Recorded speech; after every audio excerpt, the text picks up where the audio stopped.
शुरुआत में सभी त्रिपुरी राजनीतिक दल और एनजीओ को एडीसी चुनाव के बारे में गठबंधन करना था, जिसमें INPP Tripura, TPS, IPSP Tripura और TSP शामिल था। लेकिन दुर्भाग्य ऐसा ही 3 अक्टूबर को त्रिपुरा INPP और TPS गठबंधन घोषित किया गया, जो फिर राजनीतिक खेल के बीच है। तो क्षेत्रीय दलों ट्रिपललाइन स्टेट पार्टी TSP और indigenous peoples front of Tripura IPFP Tripura ने संयुक्त प्रगतिशील क्षेत्रीय गठबंधन नामक गठबंधन बनाने का फैसला किया है।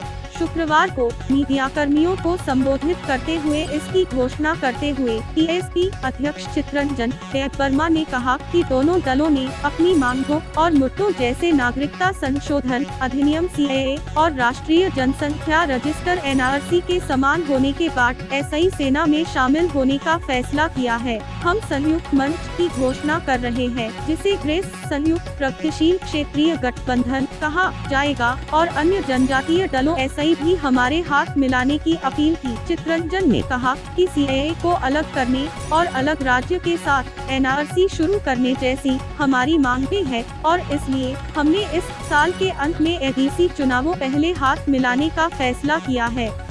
IPFP पार्टी का गठन वर्ष 2009 में एक अलग राज्य टीप्रान के लिए लड़ने के मकसद SI किया गया था, लेकिन 2018 में राज्य विधानसभा चुनाव पहले IPFP पार्टी के एक घर्षण में भाजपा पार्टी हाथ मिला लिया और चुनाव पूर्व गठबंधन की घोषणा की। राज्य के स्वदेशी लोगों के लिए लड़ने के लिए लक्ष्य अब सभी क्षेत्रीय त्रिपुरी आदिवासी दलों को एक मंच पर लाना है। गठबंधन सात क्षेत्रों में आंदोलन को तेज करने में हमारी मदद करेगा। हमने एडीसी चुनाव में गठबंधन के सहयोगियों के रूप में लक्ष्य रखा है, चित्तरंजन ने कहा।